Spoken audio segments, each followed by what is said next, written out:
The bass shook the walls as colored lights burst and spun across the dance floor. Laughter mixed with shouts and music until it became one deafening blur. The air smelled of sweat, perfume, and spilled liquor. Glasses clinked somewhere behind me, but I stood still at the edge of the bar, nursing my drink, watching the chaos. Crowds moved like waves under flashing lights. People laughed with abandon. Some danced with wild energy. Others whispered in dark corners. My gaze swept over the room without really seeing until it landed on her. Emma. My wife. At first, relief washed over me just spotting her in the crowd. Like the noise and strangers would fade once my eyes found hers. But she didn't see me. She didn't even look around. She was already with someone. He was taller than her, hands firm on her waist. They moved together to the rhythm of the music. Slow, intimate, too intimate. She smiled. God. That smile, the one I used to think was just for me. My heart clenched. A chill crawled up my spine that had nothing to do with the ice in my glass. I blinked, hoping maybe I was reading it wrong, that I'd missed some innocent explanation. But she leaned in closer, her mouth brushing his ear, laughing like she hadn't in months. That laughter hit harder than anything. I didn't move at first, just stood there, staring, my pulse like war drums in my ears. The world kept turning, bodies kept swaying, drinks kept pouring. And she kept dancing in someone else's arms. I could have marched up, demanded an answer, caused a scene. But I did in single quotes T. Instead, I set the glass down slowly, the clink sharp against the counter.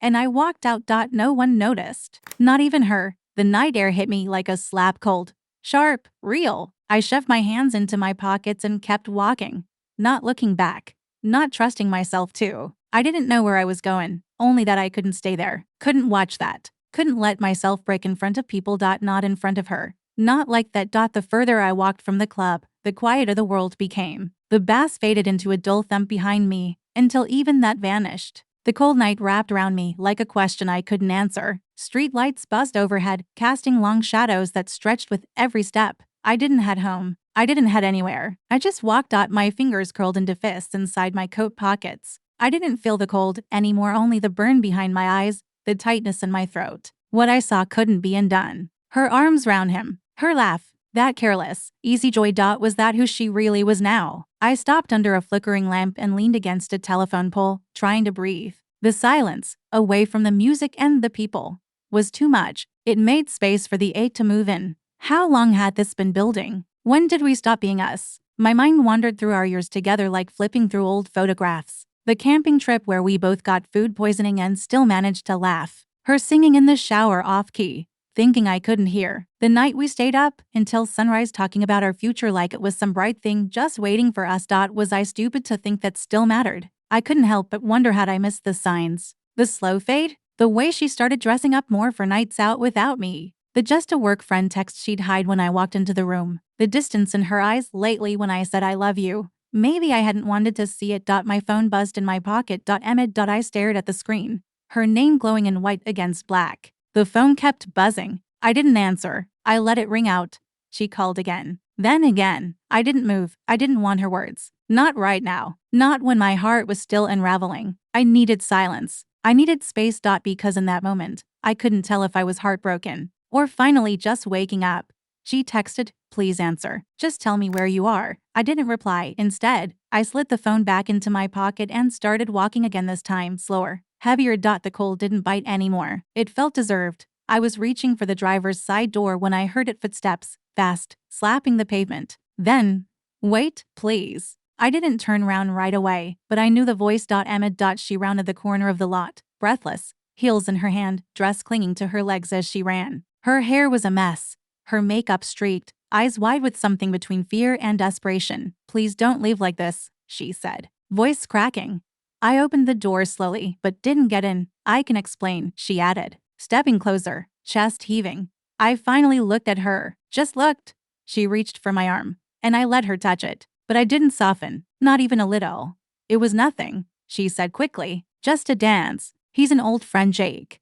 From college. You've met him before, remember?" Her words poured out like she was chasing them, trying to build a dam before the flood came. "He just pulled me in. I didn't think it would look like that."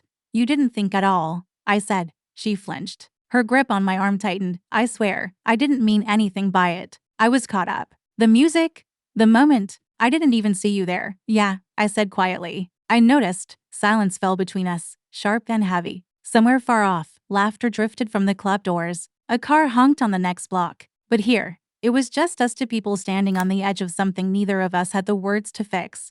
I made a mistake, she said finally, barely above a whisper. You humiliated me, I replied, my voice low but then shaking. And you didn't even notice. Tears welled in her eyes. Please, don't let this be the end. Don't walk away without hearing me out, please. I wanted to scream, to cry, to ask her how long I'd been invisible to her. But I stayed still, letting the silence do the talking. And in that silence, she broke. I didn't cheat on you, she said suddenly, voice trembling. I swear, I didn't cross that line. I stared at her, and for a moment I didn't see the woman from the dance floor. I saw the girl who once made me pancakes in her parents' kitchen. The woman who stayed up all night with me when my dad was in the hospital. The one who promised we'd never hurt each other this way, but here we were. You crossed a line, I said. Maybe that one just hurts more. She covered her mouth, shaking. Her shoulders collapsed inward. I didn't know what I was going to do next. But I knew this much. Love didn't mean letting someone break you and call it an accident. We stood on a quiet street.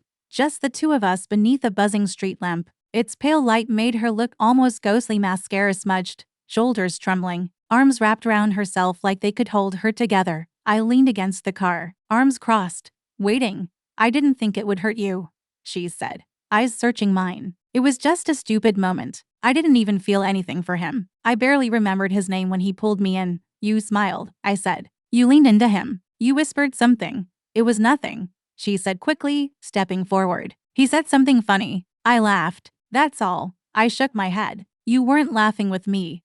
Her mouth opened like she might argue, but then she stopped. The truth hung between us, thick and undeniable. I didn't realize you were there, she said quietly. That hurt more than I expected. She didn't even realize I was there. I didn't go to the party to spy on you, Emma. I went because you asked me to. Because I thought we were still trying.